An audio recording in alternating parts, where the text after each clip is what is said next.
payg'ambarimizni oxirgi marta jon berishlaridan oldin Jibril alayhisalomga savol qilgan ekanlar. Ey Jibril, men dunyodan ketyapman.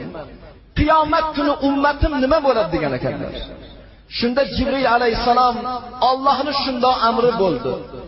Seni payg'ambar qilgan Allohning nomiga qasamki, men do'zaxning nomini abadiy harom qildim jami payg'ambarlarga-ki, Muhammad jannatga kirmaguncha.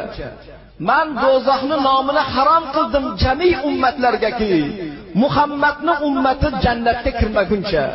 Oldin sen jannatga kirasan, sen shafaat qilib ummatingni jannatga olib kirasan, undan keyin boshqa payg'ambarlarga, boshqa ummatlarga navbat keladi deganlarda, meni vazifam endi nihoyasiga yetibdi. Jonimni olgin degan ekanlar. Jonlarini olayotgan paytlarda quloq soldik.